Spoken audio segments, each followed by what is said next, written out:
All right, good morning. Welcome to Collision Coffee Talk. It is December. I had to check my calendar in the bottom corner of the screen. December 15th, 2025.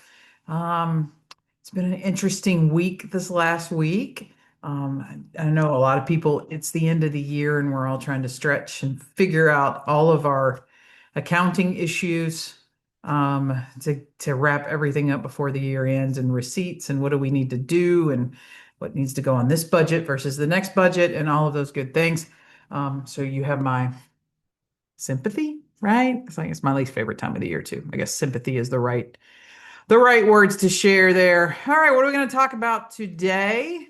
Or for the week, our week's topics. Yeah, I'm really struggling to not talk about some things I want to talk about, but here we go.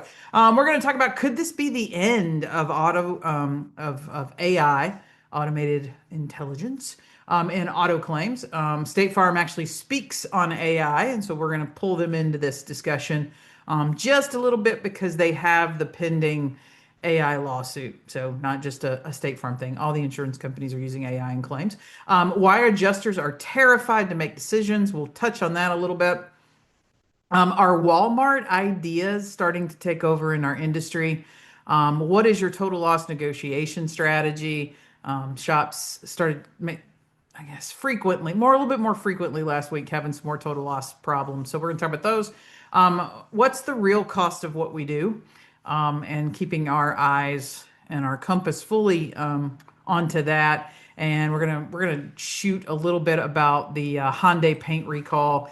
I posted it. I mean, it was kind of so important midweek last week. I just went ahead and posted it and shared it and save it for Coffee Talk.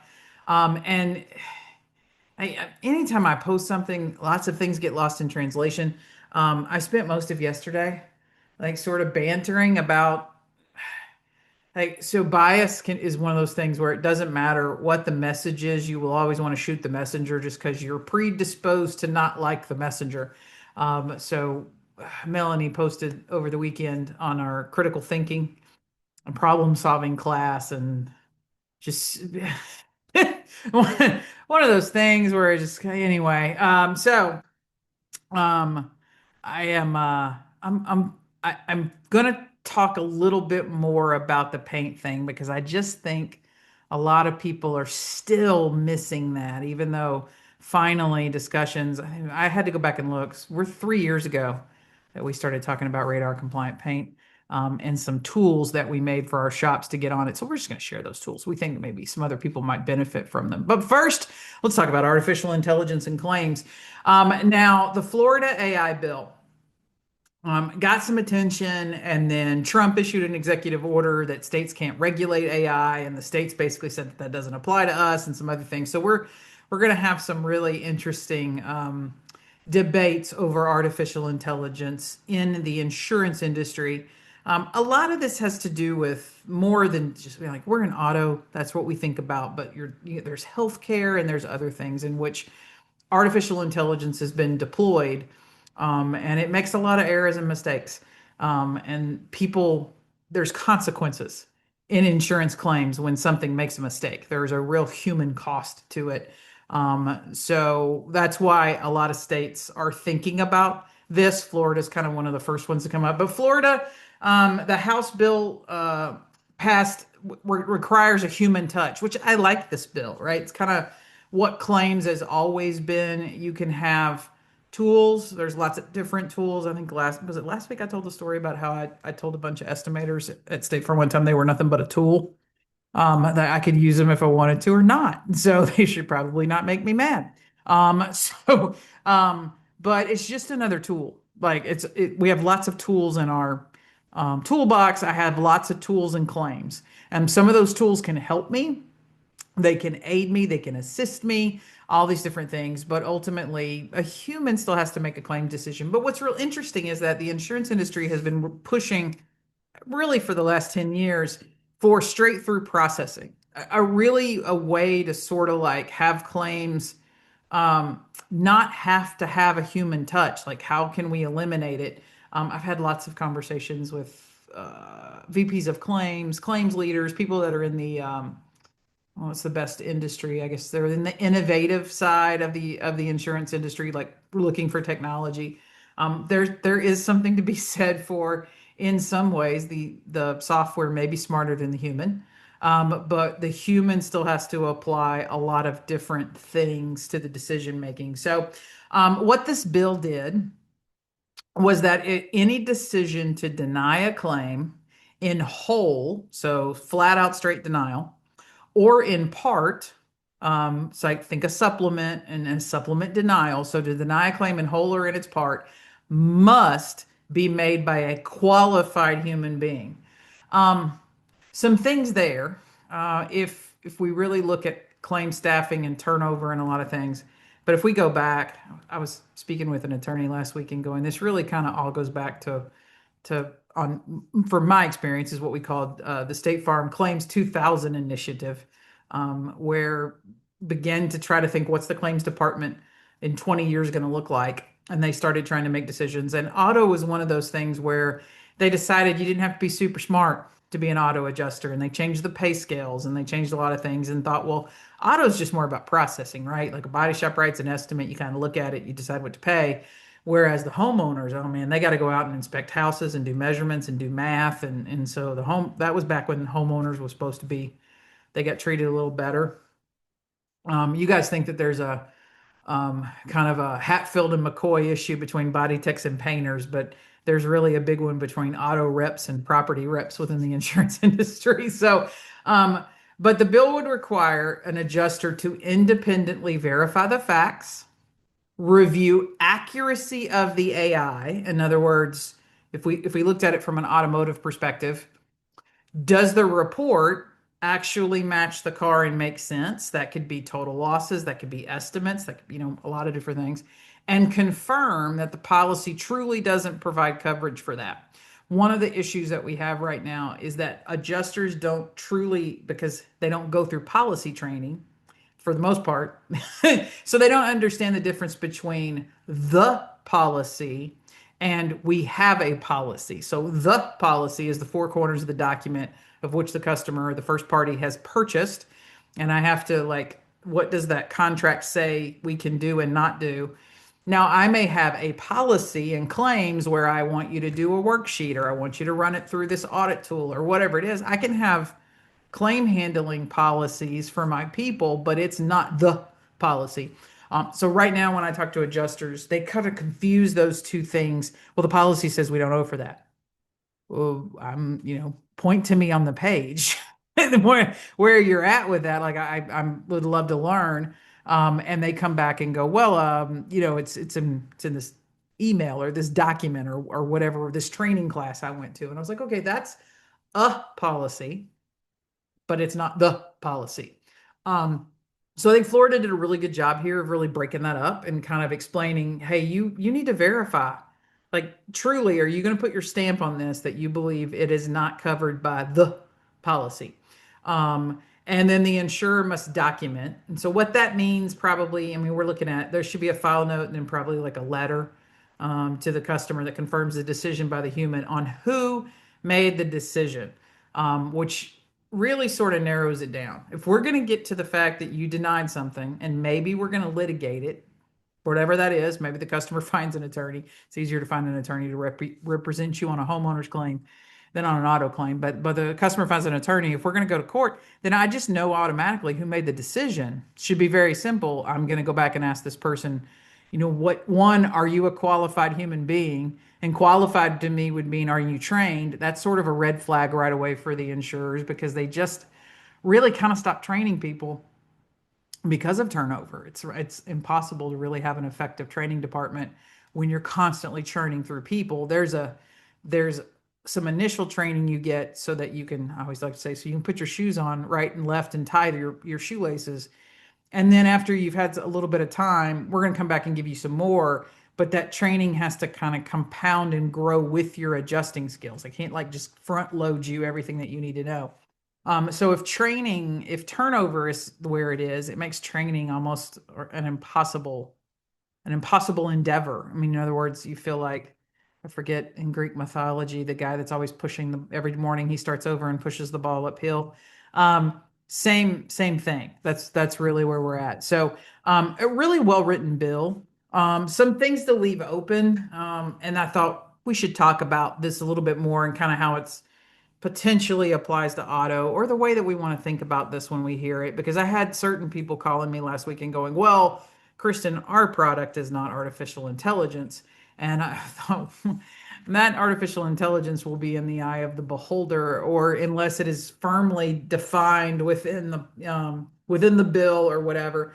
Most of us in non computer programming engineering degrees, when we think of automated intelligence, AI, it's basically something that does something a human does. That's what we think about it. That's software. Sometimes, maybe you got an artificial intelligence robot. That one that Honda has that walks around is pretty cool. But just a definition, it says machines that mimic human cognitive functions like learning, problem solving, perception, and decision making, enabling them to perform tasks that typically require human intelligence. All right, so the definition of AI can be pretty broad. It can, from a consumer standpoint. So when companies call me and go, "Well, our product's not AI," I go, "Yeah, it is. It is," but we talked through it. So some AI things that might affect our industry. We have AI generated estimates, and everybody calls it AI, whether that's CCC, it's tractable working through Mitchell, whatever that is. You upload some pictures, it looks at the pictures, and it automatically decides how it thinks the vehicle needs to be repaired. Those AI generated estimates, unfortunately, on our side of the fence, have been controlled through insurer rules. This is from the estimating software company's press releases. The insurers set rules. Over years, there was sort of a shift. I remember like in the 90s, we talked about how the customer should get the very best first estimate, that we didn't pay the lowest estimate. We paid the most complete estimate, and it was our job to put that best foot forward. We believe that's what the customer paid for. They didn't pay for The customer doesn't have to get the car repaired, but they should be compensated for their loss without through repair. Unfortunately, when I look at what a lot of AI is pumping out lately, it seems to have this sort of bare bones mentality. No R&Is, no blends. The repair times are not even. I mean, I'm pretty sure Ray Charles probably could have wrote better repair times or made replacement decisions. It feels like it's a very much a bare minimum. We're going to throw it out there and then hope that you take it. Sure, we'll do a supplement. And I hear a lot of claims adjusters go, well, if it's not right, we'll correct it. We don't get the right to get it right a second time. That's not how this should work. We should really put forth our best effort. Much less, I don't, most supplements are 6, 7 times right now. So you don't get 6, 7, 8, 9 times to get it right either. But AI estimate review, that could be either like a rule-based system. If you look at CCC's rules, we've shared that. They're pretty transparent about it. It's on their website. You can download the rules. Insurers set audit-based rules for how an estimate is read when it comes in, things that generate flags, score points, change requests, all of these things. Sometimes there's data-based rule sets where it's just more of like historical. It's more that AI and, okay, well, we looked at the estimate, we looked at your photos, and this is what we think the estimate should have been. There are software programs that generate our repair procedures, automatically do the research. It's a form of AI. It's automatically doing research. So when we think about something that a function a human would do, that's problem solving and decision making, that's part of my research, is determining what I need to research for this repair. And then you have ADAS procedures, and those really are AI as well. So a lot of people go, "No, no, Kristen, it's not creating or making intuitive leaps. It's just pulling out things from other areas." Yeah, it's completing the research work that a human would do. And so one still needs to look at that and go, is it accurate? And so this is what happened last week. I put the video up. It was a body shop out of Oklahoma that was having recorded a call with State Farm that was denying calibrations that needed to be done to a vehicle. Now, you can go on YouTube. This is a YouTube short on the Collision Hub. So that's a separate tab. There's like videos and shorts. This is a short. We put it up there because it's sort of a microcosm of what's wrong in claims right now. Um, the shop had a car, heavy, pretty significant damaged front end estimate, front end impact. The vehicle goes to a dealer. The dealer does the scans and comes back and says, "This is the codes the vehicle has." So it's not, I'm guessing, I'm not looking at some sort of AI report that says what needs to be done. This is the codes the car has, and this is what we believe needs to be done. Shop got all the work done. Shop submits it in and says, "You need to pay me." And the adjuster comes back and goes, "I can't pay you because they tell me I can't." Um, and it's sort of interesting in that nobody in that formula, or not formula, nobody in this situation, I would say State Farm or Opus, that would say this is how their claims are handled with that company or how their product is used within that company. But this is what people in I always say the real world. Somebody accused me of not being in the real world yesterday, but those of us in the real world, this is what we encounter every day. And I think this is what the Florida bill is specifically aimed at preventing, because for most of us, when you listen to this call, you go, "Oh yeah, that's my everyday." Like that happens like 3 or 4 times a day. So the shops presenting are trying to go, "I don't understand why you're not paying it." And just some excerpts there. You can go listen to the whole thing. But some things that are most interesting is you hear the adjuster go, "I got to write it for what State Farm is, requested that I write it for."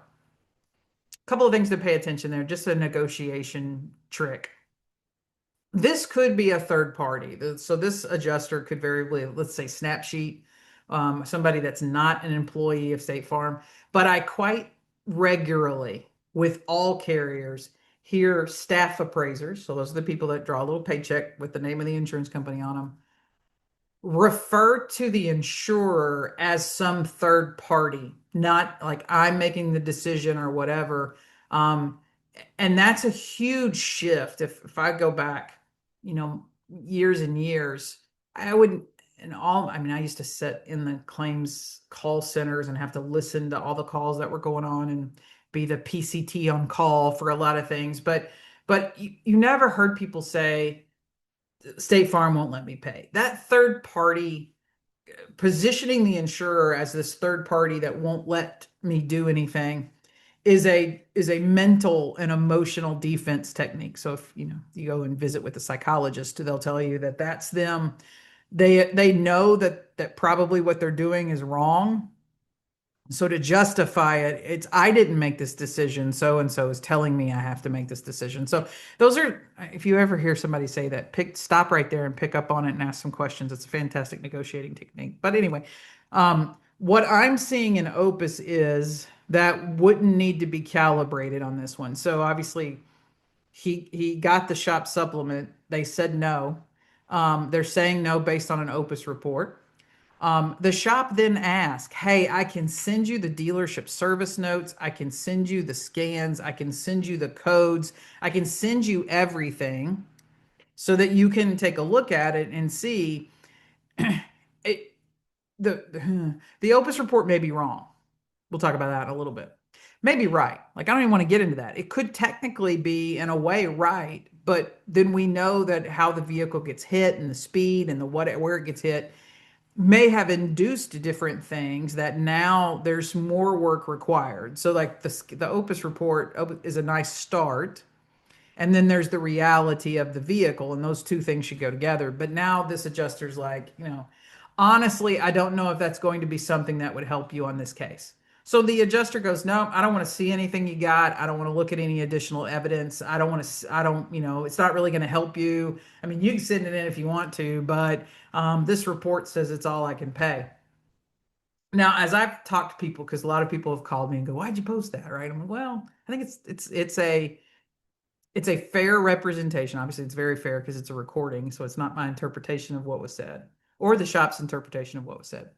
But it's a fair representation of really what's going on all over the industry right now when we look at technology, software, that everybody's rushing to sell and insure a solution, right? "Oh, if you have this, then you won't have to have this. If you have this, then you can have less people." So everybody's rushing a solution. I really think we're rushing those way too soon. It's not even close to being ready, but here we are, right? And so everybody's shoving these software solutions. And I was watching at SEMA, and it's like little cockroaches coming out from under the carpet almost with all of these people that have, but my software is better. Like everybody thinks they got a better version of everything, whether it's an ADAS rules engine, whether it's AI estimating. Like everybody's like, no, no, that one sucks, but mine's good. And then I'll look at it and go, but yours sucks too. No, no, no, mine's better, but theirs is terrible, or that one's bad, or that one's whatever. Um, and so if you're an insurer, there's somebody at your door every day of the week promising you that they can reduce your severity and increase your productivity and do all of these things by the use of the software. So how that then gets sent to the adjusters, that's what we're dealing with. Like it doesn't matter if corporate has what I would say. I mean, I think I always get tickled. The reason there's not the corporate training center the way it was, and it got boxed up in an 18 wheeler and shipped to me here in Arkansas, was because deposing those people in corporate became a legal nightmare because there's the right way to do things and those corporate trainers knew the right way. Well, there was a disconnect between how people were trained and what the corporate mantra or directive was, and then what was actually being done in the field. So the solution was, well, let's just let's get rid of the corporate directive so we don't ever have to have those people, testify again. But State Farm did make a presentation on, ended up on a panel discussion at the MSO symposium. I heard this one got spicy. I heard State Farm is very angry over this panel discussion and is seeking the unemployment of a person that was asking questions at this panel because they got so angry. But good old Ed there. Now I got a lot of Ed stories. Huh.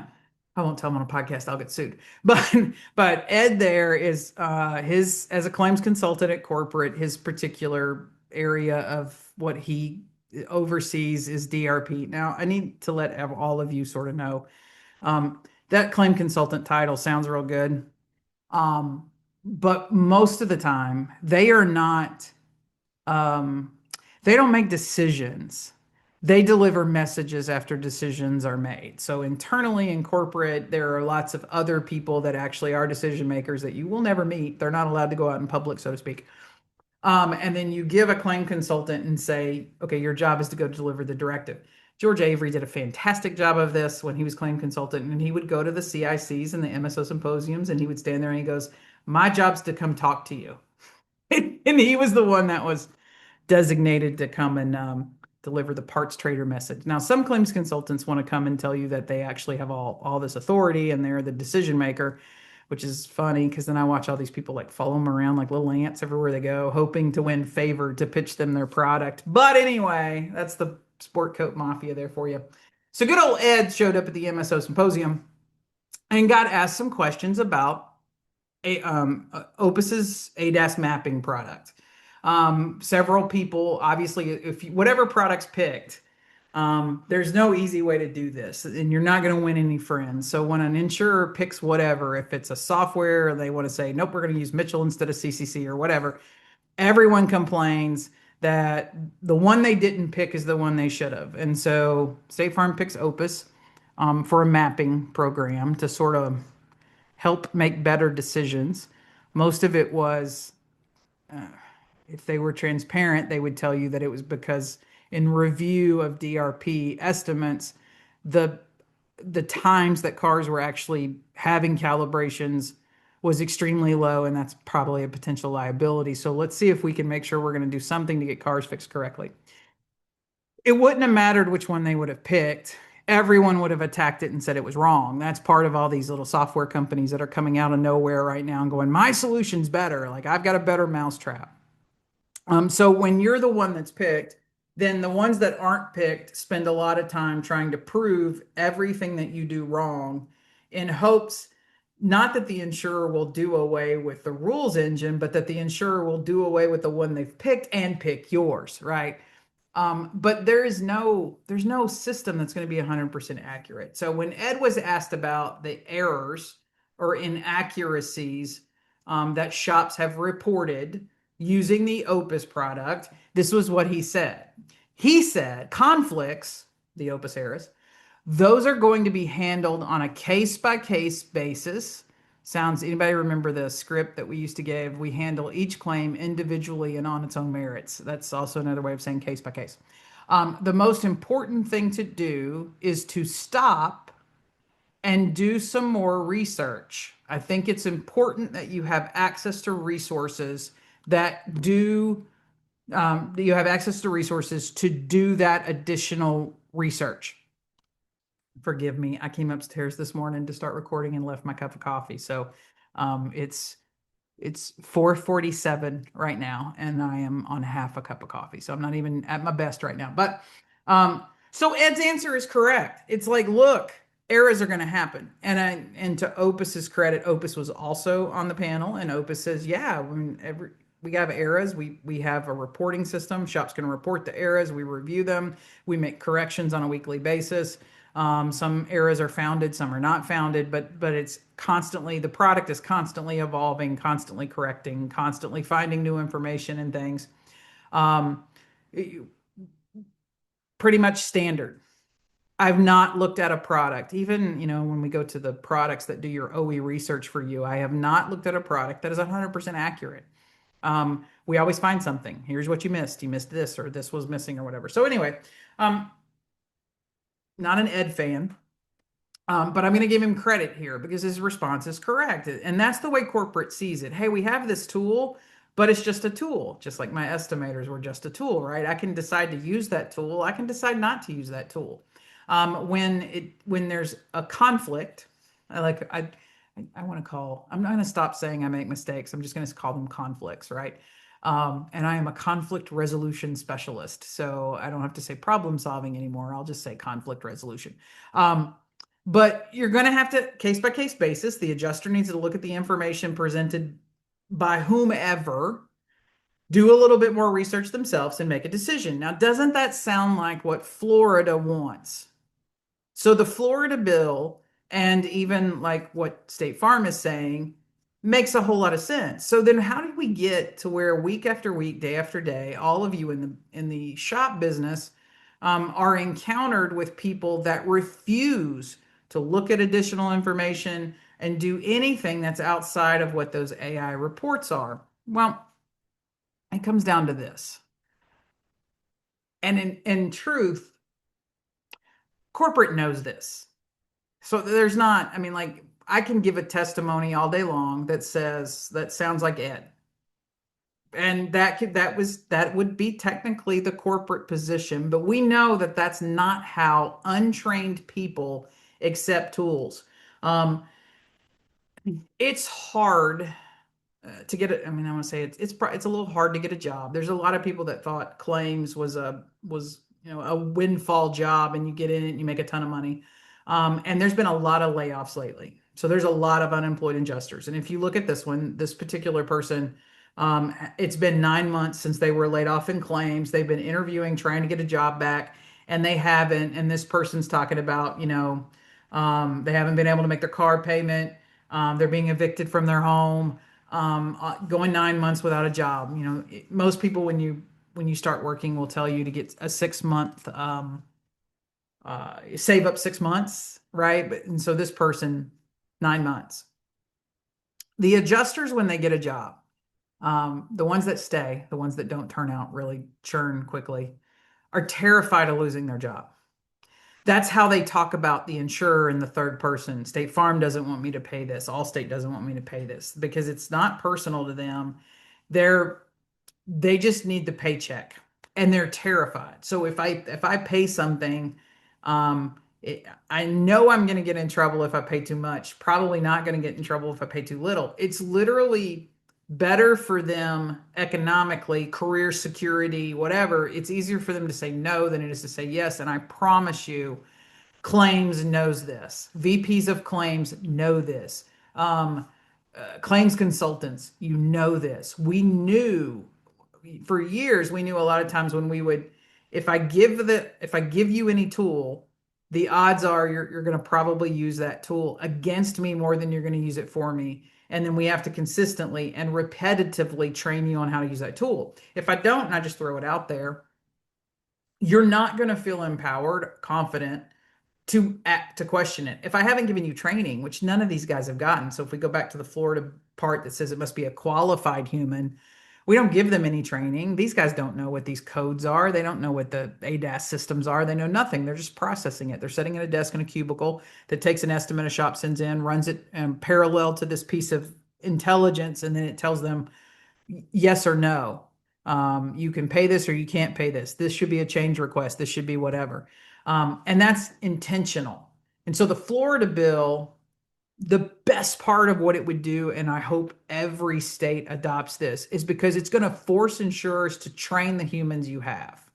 Um, because if I put them on the stand, let's say somebody sues in Florida and they have no training, they've made an ADAS decision using Opus. It's not Opus's fault. Opus is going to come in and go, here, we're pretty clear about our tool and how to use it and how to send in correction requests and how to do whatever. So it's not Opus's fault. It's going to fall on your fault as the insurer for not training your people. And then that adjuster sits in the chair, the one that documented the human who made the decision, and says, nope, never had an ADAS class. I don't even know what those parts are. I don't even know what they do. I don't know what the consequences are. So then you're not a competent human making the decision. I think the Florida bill, if as others are watching it, I hope it will go to other places. I know it's going to be rapidly considered in places that have probably the most expensive premiums. If you look at places like Florida, California, Louisiana, places where across the country they have the highest premium for catastrophe reasons and lots of other reasons. Um, it, Citizens don't do well when they're paying a lot for insurance but getting nowhere, which is exactly what the Oklahoma Attorney General said when he inserted himself in the State Farm lawsuit in Oklahoma over roof claims. And you're going to find that some AI was probably involved in some of those roof claims, particularly on the catastrophe, and when a cat team comes to town. So this is it's this really big problem that's got lots of different touch points to our industry. As you watch what happens in Florida, if as you watch, I mean, artificial intelligence is big money. It's big software companies that lots of people are invested in, and you'll see more federal attempts to intervene, maybe more presidential orders. But this is really important. No one's saying the tools doesn't have to exist. They're just saying that it takes an intelligent human paired with the tool to ensure that the right decision is made for the benefit of the customer. And that's ultimately why we are all here, is to the benefit of the customer.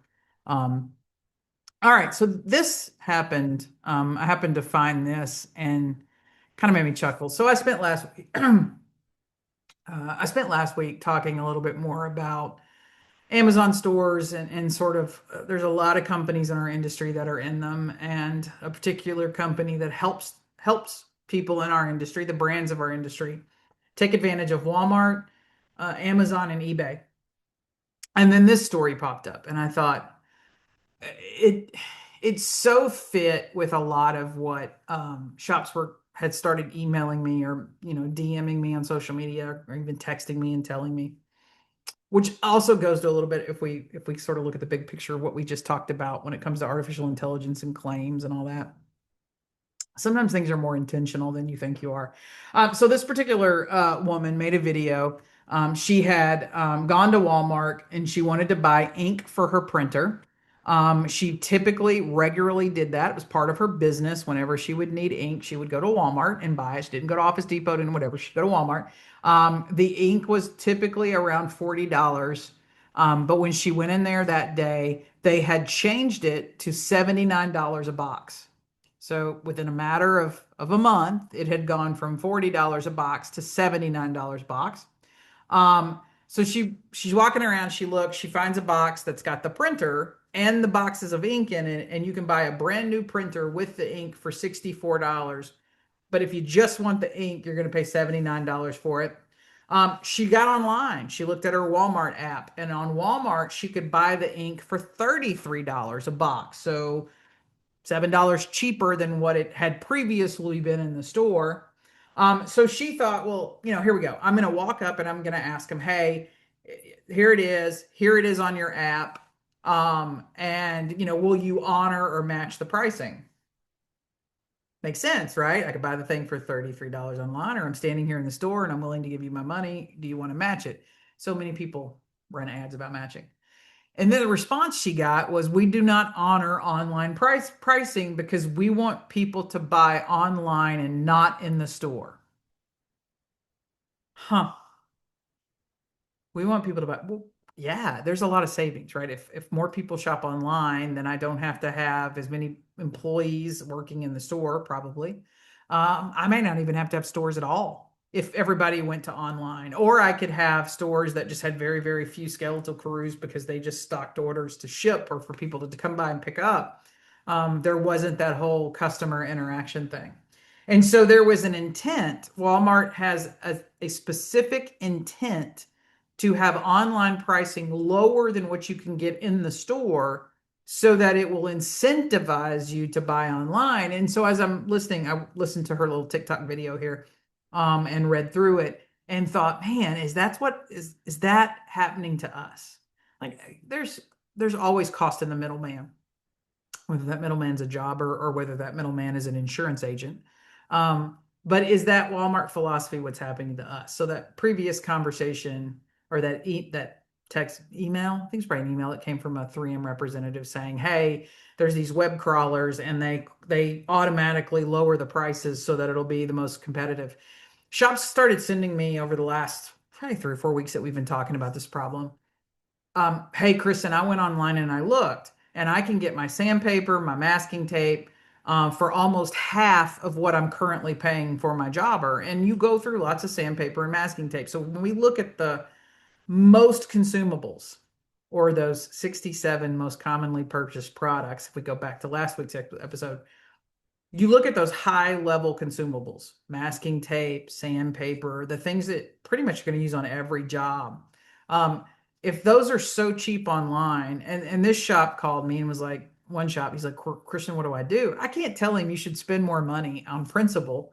Yes, you should pay, almost double on principal for the things that you most commonly consume in your body shop, specifically when insurance companies are lowering your labor rates and fighting you on invoices and whatever. Uh, That would be an unfair request. So multiple shops have said, "Look, there's a lot of stuff I'm going to start buying online and having it shipped to the body shop, and then there's some things I'm still going to buy from my jobber, right? Like my paint and whatever." Most of the jobbers, their entire health of operating is like we talked about with the MSOs, right? Like you got to spread your revenue across multiple product lines and multiple things. I can't just sell one widget, which is I don't think a shop, well, it's called Gerber. I don't think Gerber's going to do really well when they're flooded with a bunch of State Farm claims. Um, if I remove from jobbers the ability to sell those most commonly consumed products, those masking tapes, those sandpapers, and all that, do I erode them? And so now we're kind of looking at it and going, man, we used to always talk about this ecosystem of everybody sort of, we rely on each other, right? Insurers rely on body shops to fix cars so that we can sell premiums that are based on repairs, not total losses. And then, body shops rely on jobbers to bring them the products in a timely manner because they can't really store them and we can't have them season off shelves and whatever. So we just have this really fragile, connected, codependent, ecosystem around this.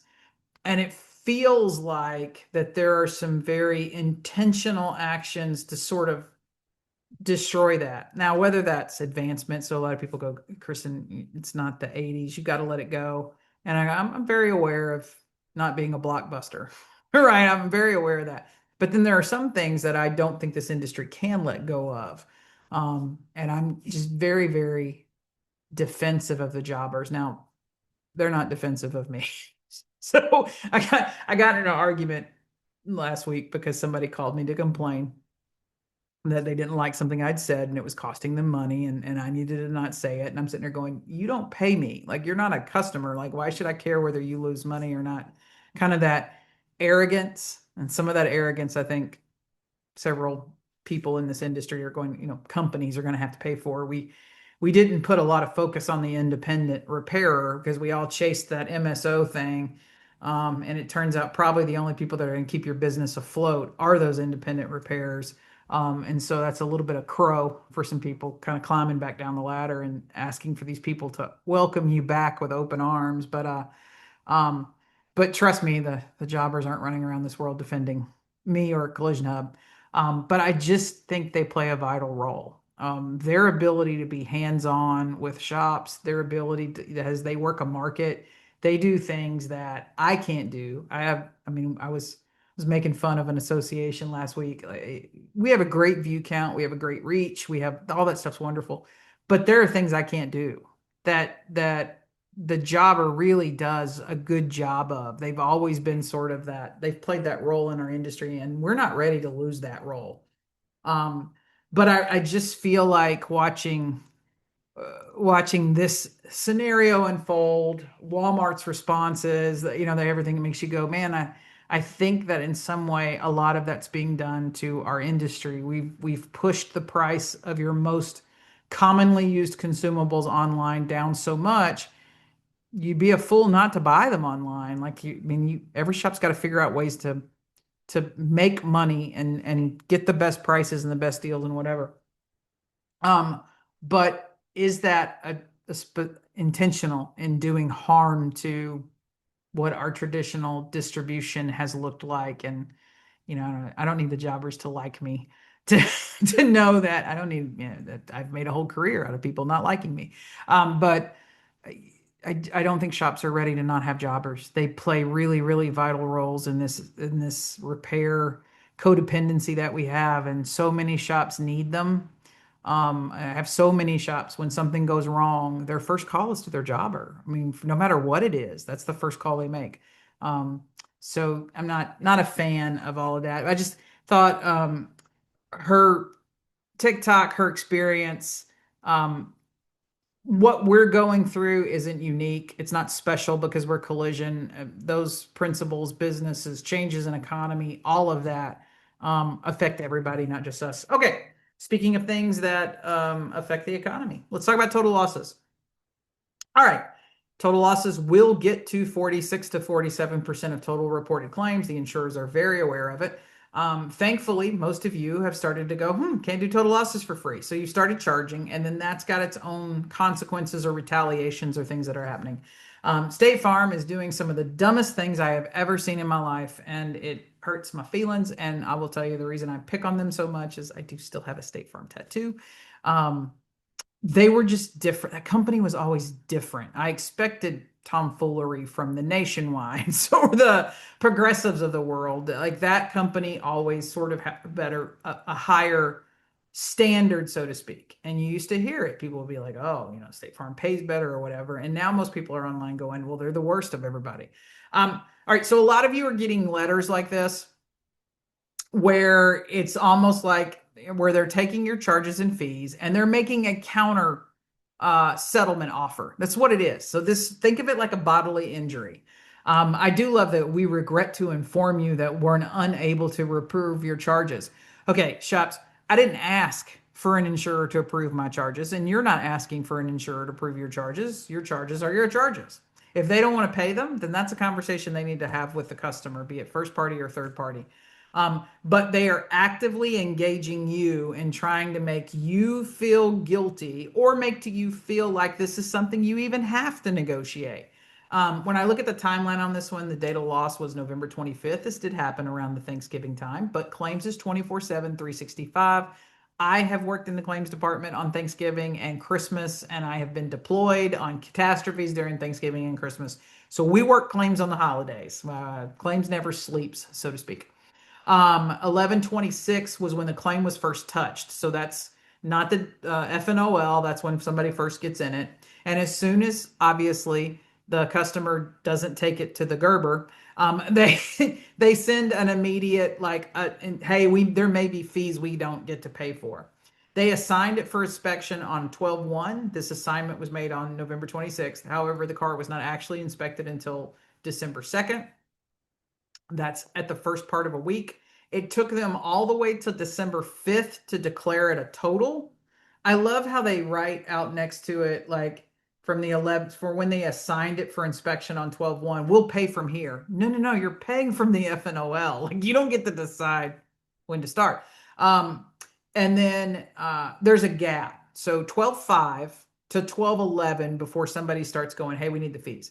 I am assuming So I want to be very clear there. I am assuming, because I don't have the file notes, I don't have anything, that 5-day delay is because it had to transfer units. So it went from a PD unit to a total loss unit. It had to get assigned. It's set in the queue. Somebody finally got to it. Kind of like how long your supplement's set in the queue waiting. Somebody touches it and goes, oh, let me call and get the charges.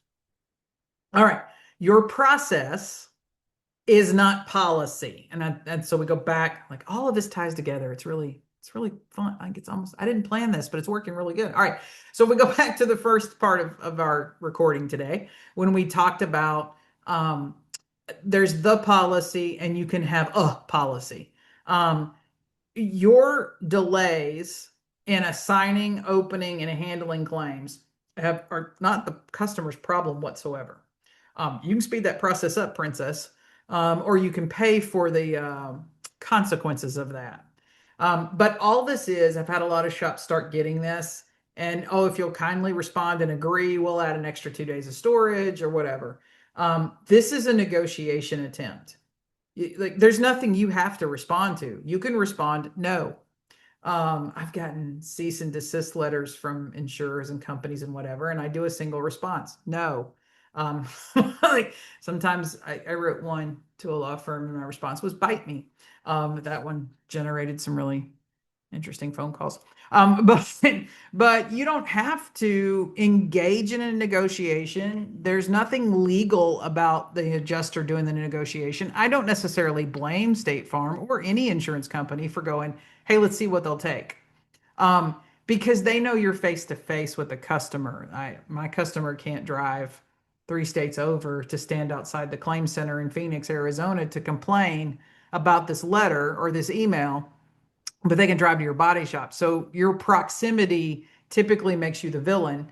And it makes you feel like you're responsible. Like you guys feel bad for the customer, and I get it, but somebody has to feel bad for you too. Like you had labor and time and effort and all these things. They don't want to pay an intake fee. They've got that out at zero. The shop had a $250 intake fee. An administrative fee. They're going to knock that down by like, more than half. Vehicle disposition. They've offered nothing on that one as well. And so the shop wants 29 and they're offering 1100. This is a BI negotiation, right? The BI attorney calls you and goes, hey, my client wants 25,000. And I go, would you take five? And somewhere we come to an agreement and it's not 25 and it's not the five. You don't have to respond to these. It's not your circus, not your monkey. Some shops that we work with, I always ask them, what's your time and worst case scenario worth? And some shops will say, I don't know, $500,000. I go, okay, so maybe you want to have a rule.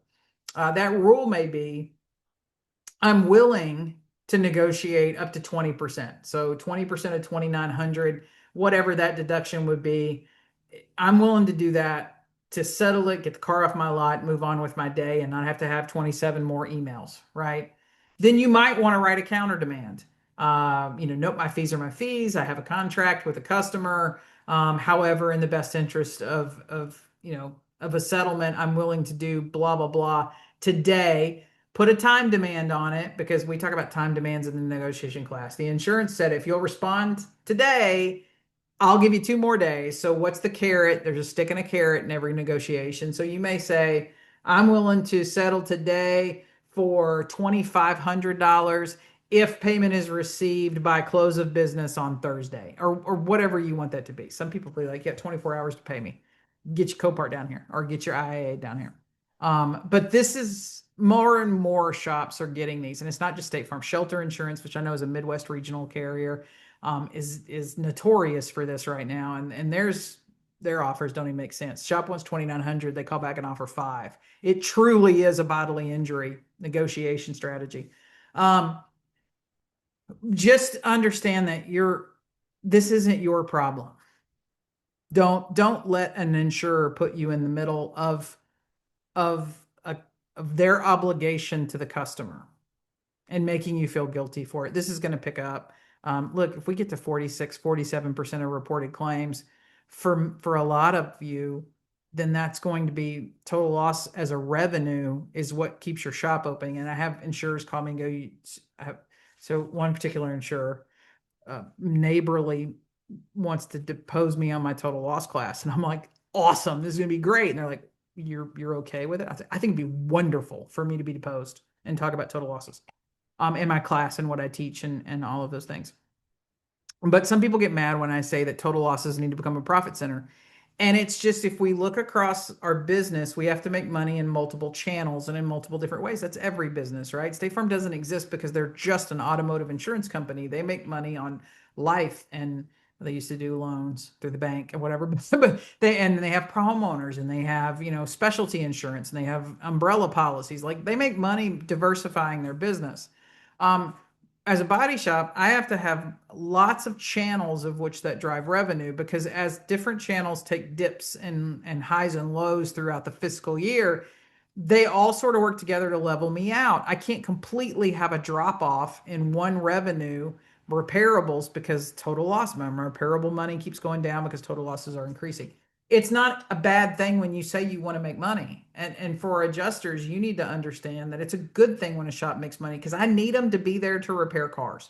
So they need to make money on everything that rolls its tires across their parking lot, because that means that they're going to be there for the repairables. And if I don't have enough shops available for the repairables, then selling auto insurance becomes a problem. And I'll also tell adjusters, you should be very, very thankful for the ones that are not on your DRP, because that's keeping you a job. I had a long discussion about the Florida bill, and there's a lot of reasons I like it. And one of the things I was like, it's going to help adjusters keep jobs. Like that's the main thing. I mean, these people that are with the 9 months layoff and not being able to get another job, if I got to have a human, it's going to help those people keep their jobs. The shops that are not part of more of your automated claim systems, whether that's your DRP channel or whatever, do they help you keep jobs? So don't be mean to them. You need to embrace them. I remember adjusters used to walk in my office and complain about their claim volume or whatever, and I'd be like, I'm just going to tell you, if we ever get to a point where you got free time, then we're not staffed appropriately, and I'm going to need to lay some people off. So just be thankful. And I used to tell my estimators, every time that shop calls for that stupid $20 supplement and you think it's pissing you off that you got to go down there and do whatever, man, just shake their hand and say thank you. Because if I don't have supplements so that I'm having to send people out on, then they're eventually going to fire the estimators, and I'm not going to, they're not going to let me have them anymore. You see them now forcing, you have estimators that go out, and these are your trained. Some of these people have 20, 30 years experience. They go out and they go to a shop and they look at it and they look at a car and they make an educated decision. Remember that qualified human? But they're not even allowed to leave their estimate anymore. They have to send it back up because they're forcing everything through these AI channels so that they can justify getting rid of everybody. So, yeah, I would say those difficult shops, you should probably send them Christmas presents and thank them, because if we ever get rid of them, then all the used people in claims are going to be unemployed. Total loss strategy. Just know you don't have to negotiate your charges. You can, if you want to, have a predetermined amount for what you're willing to negotiate. Communicate that with office staff if there's multiple people involved. You can send back a counter demand and you can put a time on it as well. Play their same game with them. Just make sure the insured or the vehicle owner is involved in this discussion, because ultimately they're the ones that are financially responsible for the bill. We do have a total loss class, the one I'm probably going to get deposed on. Like a good neighbor, if you're listening, I very much want to come in and talk to you about total losses. I do. I don't think your outside counsel wants me to do that, but I really do. So just let me know, boo. I'm on standby, ready to go. I don't know if the restraining order still exists in Bloomington, but if it doesn't, I mean, I'll fly to anywhere. But we do have a total loss class. You should, that, I mean, obviously, um, insurers want to talk about this class in lawsuits. So it's a good class. I will tell you up front, it doesn't tell you to charge for everything, and it actually has an ethics portion of it where you have to take ethics training. We charge for what we do, and we do not lie, cheat, or steal. Those are the non-acceptables for everybody. Okay. This post came up, just kind of wanted to share it. I get really sappy, emotional, sentimental, and when we get into December. I also tell people that I see what you don't see, right? Like my job is the worst case scenario. Most shops, your job is the, 99% of claims that your car comes in, it's a wreck, and it gets fixed, and it goes down the road. I spend most of my time with the worst case scenario. I saw this get posted by a friend online about a kid who had an accident, and those are pretty scary photos to look at of a vehicle. And I think all of us that have children, or we love our dogs. I think I love my dog more than I love my child at this point. But you get that call, and your world actually just completely stops. And until you can get to your child or get someone to your child, your world stops. Your heart stops beating. Everything you just it's overwhelming. That's our job. Is that, and I think people forget it. People think that our job is correcting this moment. My job is to make that truck repaired again. That's not our job. And I used to beat this in the head of my adjusters. My job is the next claim. My job is the next accident. I've got to fix that vehicle properly so that if this ever happens again, this child, this mother can know that that child is protected. Um, you, we fix cars for the next wreck. We don't fix them to correct from the first wreck. We fix them to get ready for the next accident. I would tell every shop when I do audits, I tell everybody, I promise you, I bet there's some people out there that could beat me on this, but I promise you, I love your customer more than you do.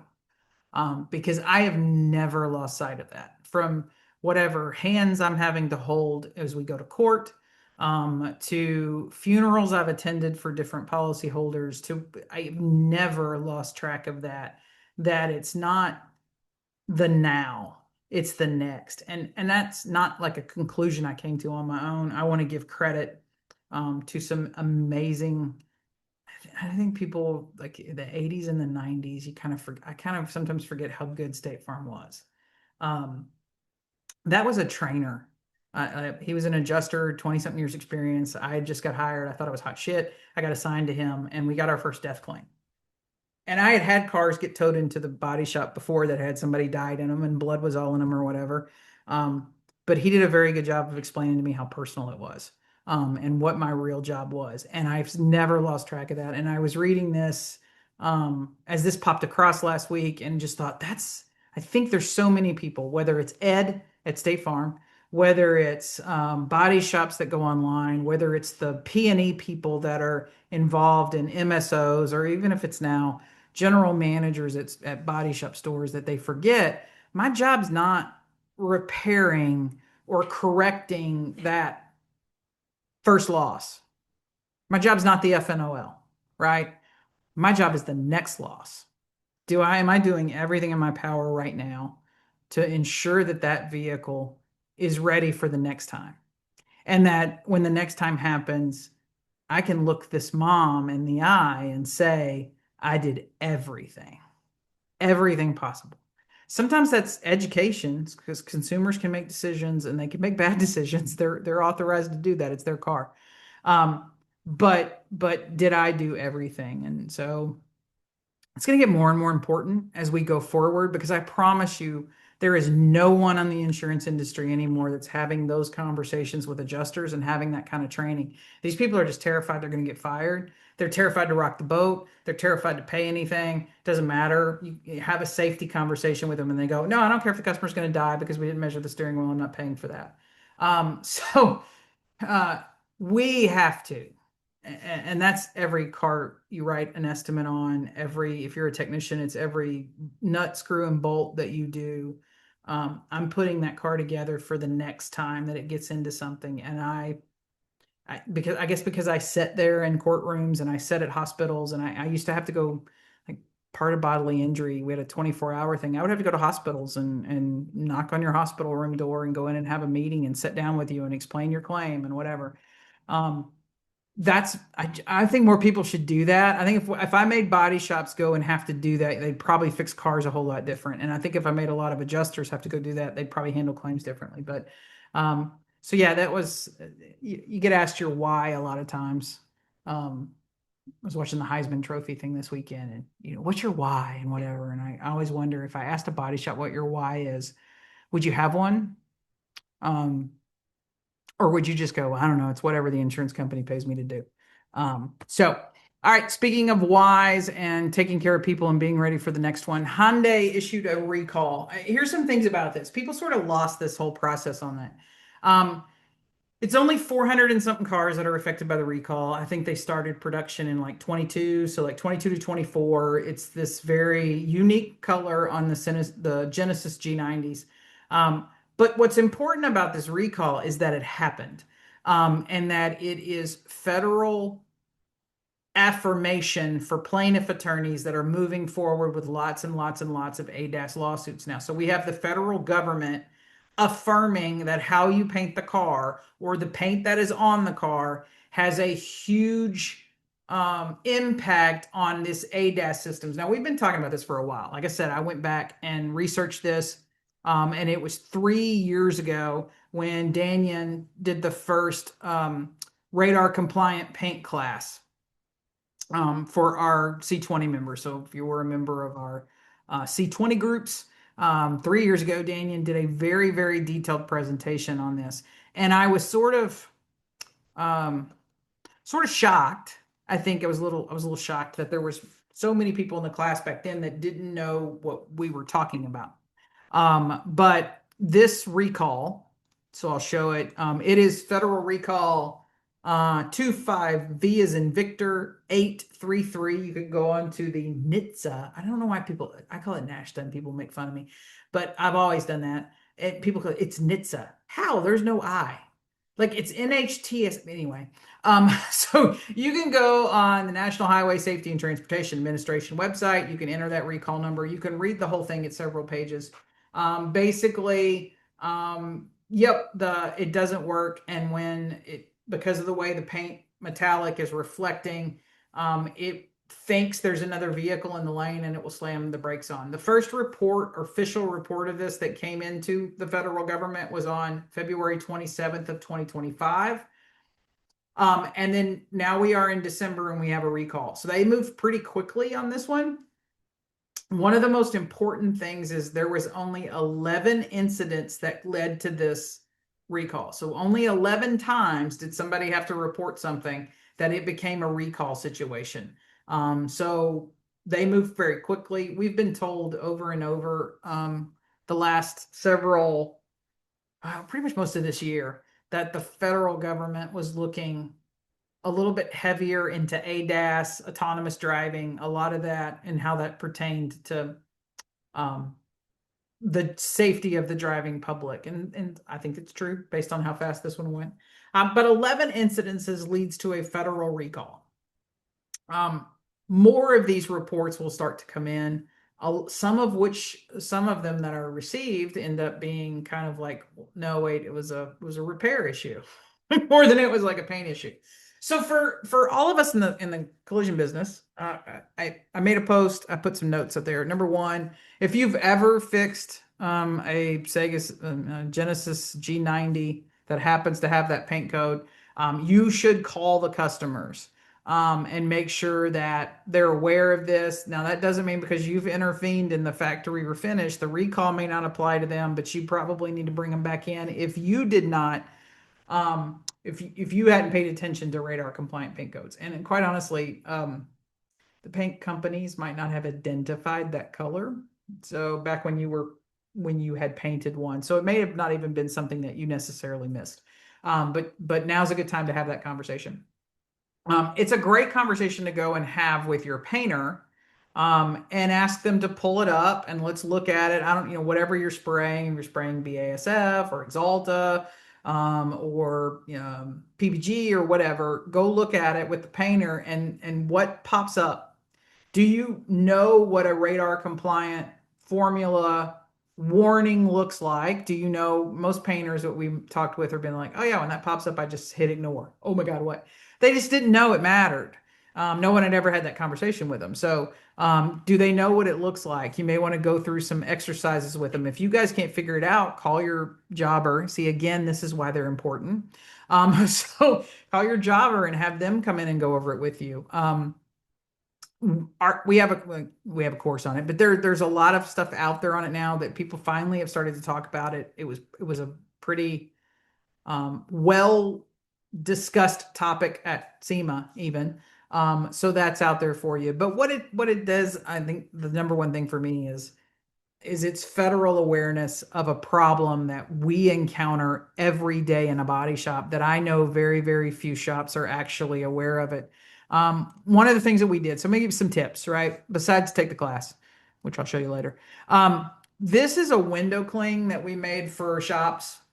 Um, to kind of how do we improve accuracy and kind of that intake. A lot of our accuracy in the repair happens and with how we get started, not more with how we finish. And we added this refinishing section to our window cling. um, Estimators, you must identify paint codes. It's not something we wait until the vehicle gets the paint department. So you need to actively, as you begin to write estimates, identify paint codes, and you need to know whether it's a radar compliant because there are some matching issues that can happen. Whereas, like, I, I, I'm not a big fan of people that say bumpers don't match the rest of the car.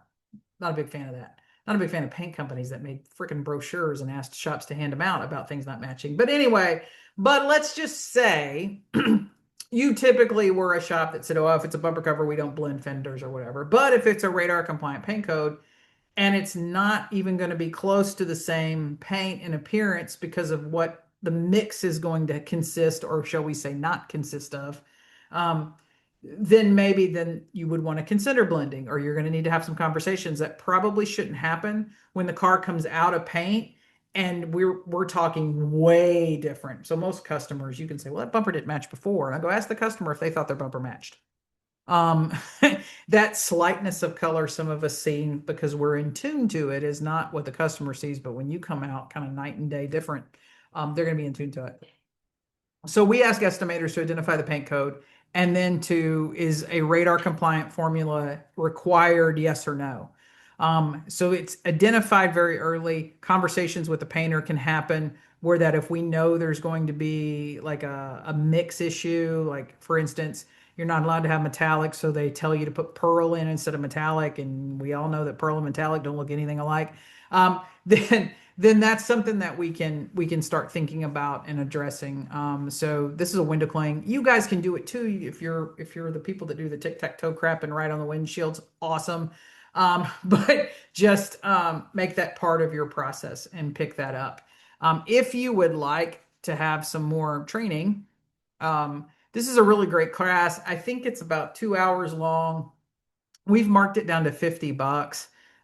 Just so that if you're an estimator and you're having to pay for stuff out of pocket to do your job better, or you're a painter and you're having to pay out of your pocket to do your job better, $50 is something that we can, kind of always say, well, I'm not going to go eat sushi one day this week. So that's half of my sushi order. But I like to eat. I mean, I like to eat. I'm a big girl. Big girls like to eat, right? But it's a $50 class. As an estimator, it can ensure safety. If we talk about our why, it's that the vehicle does good in the next wreck or doesn't cause the next wreck by automatically slamming on the brakes or doing whatever. So that class is available on the website. Most every paint company over the last year have done a very good job of putting out more material on radar compliant paint. I believe AXO has a white paper that's like 2 or 3 pages long. That's really well done. It's been a year or so since I looked for it, but there are other resources. You don't have to spend the $50 with me, but please do not let another day or a week go by in which you have not had a very specific and intentional conversation with your estimators and your paint department on radar compliant paint codes, because I've had it come up in a few lawsuits this year where the vehicle's been repaired and the attorney is smart enough to ask for the paint formula and looking at deposing the painter. These have all settled, so we didn't have to get that far. Someone was smart enough to go, okay, yeah, we're going to settle that. But if they don't, and we had to bring them in and question them, what would your painter say? What would your estimator say? What would we find when we actually go look at the vehicle? Because it's not just going to be you go, yeah, yeah, yeah, we painted it right. They're going to send someone to go look at the vehicle, cut samples, take a look at it, and go, did you do what you said you were going to do? That's when Larry and his engineering firm come in. That's what I love about legal and cars is the car doesn't lie. The car tells the truth because it is what it is. It's either there or it's not. And it makes that sort of sense. Humans lie. We lie all the time. It's how we survive, right? It's the garden. Um, but but the vehicle never lies, and which is I love. Speaking of vehicles that never lie, just a reminder, the new podcast, The Zip Tied Tesla, drops Thursday. The first episode, there will be four. There's 4 or 5 episodes. Episode one drops on this Thursday, so you can look for that. And when I tell you this one's going to cause like, if you've thought other things I've done have upset people, wait till you hear this one, because we filed for the through the Freedom of Information Act for all the paperwork on this one, so that I could, without a doubt, know that I can name a lot of names. I can name the shop, I can name the shop owner, I can name the estimators, I can name the insurance company people, I can name the people from the OE that were involved in this, because all of that was part of the case and was released to us in the Freedom of Information Act. So I don't have any holds on it, which is wonderful, and partially why I hired a journalist as well to go through this one. So that one's going to drop Thursday. I'm just excited to name names. I mean, people, I always get, I get accused of so much, and I always tell people if I really did most of what people think I do, this whole industry would be in shambles. So for the most part, when something crosses my desk, I pick up the phone and I make a courtesy call, and I'm like, hey, how about we figure out a way to make this go away, or figure out a resolution that works for everybody, that isn't a nuclear meltdown of the claims department or of whatever. Um, but on this one, um, yeah, I mean, if I'm going to get accused of something, well, crap, I might as well do it, right? like, um, I guess last but not least to discuss, speaking of Heisman Trophy and whatever, I was watching my kid almost went to Notre Dame. So he almost decided to play football at Notre Dame, changed his mind. But I was watching a speech that Marcus Freeman was giving. I don't know if this quote belongs to him or if he's gotten it from somewhere else. I didn't care enough to dig that much, truthfully. But he says, urgency dictates what you are willing to tolerate. And that one just kind of, I know he's talking about it in terms of a football team and preparing for, the not a bowl, or where they opted out of their bowl, but preparing for whatever. But I think about our industry all the time because I've spent the last several years telling people, what you continue to allow will only get worse. And our industry is we're so where we are right now, and we're suffering from where we are right now because so many people thought, well, it's just this one thing. Sucks, it's terrible, I don't like it, but you know what? It's just this one thing. So I'm just going to go ahead and agree. It's easier, Kristen, for me to just agree than it is for me to fight for it or whatever. And then it just kept getting worse, and you just kept agreeing. So now we're in this stage where everything feels really urgent. I think so many people feel like you're fighting for your business to survive. I had a shop text message me last week, and you could tell just from the word that it was a very emotional text. Um, he's a fourth generation shop owner, wife, kids, and you could just feel it coming through the text where he was just like, "This is really my worst year ever, and it was a struggle to survive, and I just don't know if I can do this anymore." Um, and I think so many people, not even just the shops, but there's probably within the next 3 or 4 weeks, this industry is going to find out that a lot of people have been laid off over the last 30 days. They've been given notices. They get like 2 months. We're going to find a lot when 2026 hits, a lot of people that you think are employed, you're going to find out that they've known for the last 3 or 4 months that they've lost their jobs. Um, so everybody feels this urgency. Like it just feels like the world's spinning too fast and you just can't get your hands around it. You can't control it and you're just waiting for the other shoe to drop. Um, that sense of urgency or desperation, or whatever you want to put on it, you have to just, what am I willing to tolerate? Sometimes when the urgency or the desperation gets high, we feel like we have to give in more to stay afloat. But what you allow will only get worse. It will not continue. It will get worse. Um, so right now we have to just be very intentional. I'm going to start using intentional a lot because I just think we have to, of what we're willing to tolerate. There does have to be a floor. There does have to be a place where everybody goes, no, no, no, that's not something I'm willing to compromise on, or that's not something I'm willing to accept. And that's the scariest moment of all because drawing a line has consequences. Sometimes they're good. You see people that draw a line, take a stand, their business does a 180, they have profit, they have growth, they all go, that one moment when I made a commitment to do X was the moment my business was saved. And then there's so many people that can say that one moment I made a commitment was the probably the start of the decline of my business and then ultimately. So that's a very scary moment, but we do as an industry we really, really do have to get there.